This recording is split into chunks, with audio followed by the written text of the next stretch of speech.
আজকে রেসিপি তরকা, ডিম তরকা। এখানে তরকার জন্য আমি এখানে মুগ কড়াইকে একটু ভিজিয়ে রেখে দেবো।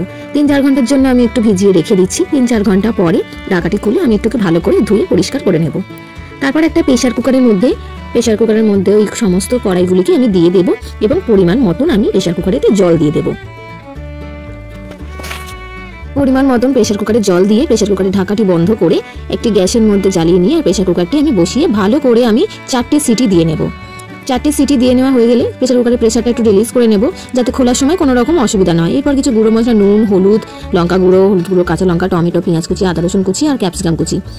একটা গ্যাসে কড়াই বসিয়ে দিলাম এবং তাতে সর্ষের তেল দিয়ে দিলাম। সর্ষের তেল দিয়ে আদা আর রসুন কুচি আর একটা শুকনো লঙ্কা ফোড়ন দিয়ে দিয়েছি। দিয়ে একটু ভাজা করে নিয়ে তাতে ক্যাপসিকাম আমি দিয়ে ভালো করে ভাজা করে নেব।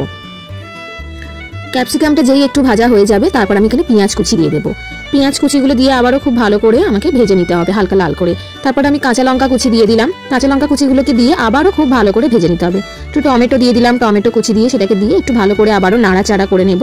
নাড়াচাড়া করে নেওয়া হয়ে গেলে আমি এখানে আগে থেকে রাখা গুঁড়ো মশলাগুলি দিয়ে দেবো। হলুদ, নুন, গরম মশলা আর লঙ্কা গুঁড়ো একটু দিয়ে খুব ভালো করে আবারও একটু কষিয়ে নিতে হবে।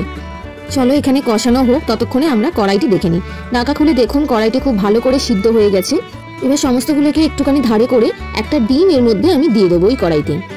এই ডিমটি দিয়ে একটু ভালো করে নাড়াচাড়া করে নিতে হবে। দেখুন আমি একটু মশলাগুলোকে আলাদা করে দিয়েছি, তারপর ডিমগুলো দিই। তারপরে মশলার সাথে একসাথে আমি ডিমগুলিকে ভালো করে নাড়াচাড়া করে নিয়েছি। এবার আমি এখানে একটু বাটার দিয়ে দিচ্ছি। এটা অপশনাল, আপনারা চাইলে দিতেও পারেন, না চাইলে দিতে পারেন। বাটার দিলে একটু খেতে বেশ ভালো লাগে। বাটারটি দিয়ে ভালো করে নাড়াচাড়া করে নেবো এবং আমি এখানে তরকা মশলা, মনে রাখবেন এখানে তরকা মশলার পরিমাণটা কিন্তু একটু বেশি দিতে হবে। সামান্য একটু জল দিয়ে আমি মশলাটিকে আবারও খুব ভালো করে কষিয়ে নেব। এরপরে আমার যে কড়াইগুলি ছিল কড়াইগুলি আমি দিয়ে দেবো।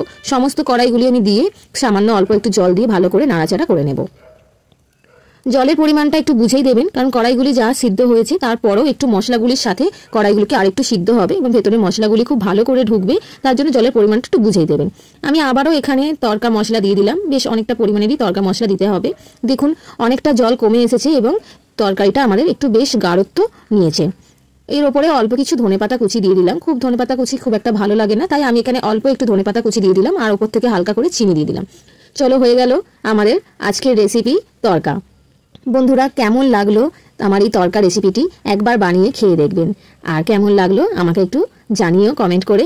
আর ভালো লাগলে লাইক করে দিও। আমার চ্যানেলটি আরও নতুন নতুন ভিডিও পেতে গেলে একটু সাবস্ক্রাইব করে যেও। নমস্কার, সুস্থ থাকবেন, ভালো থাকবেন।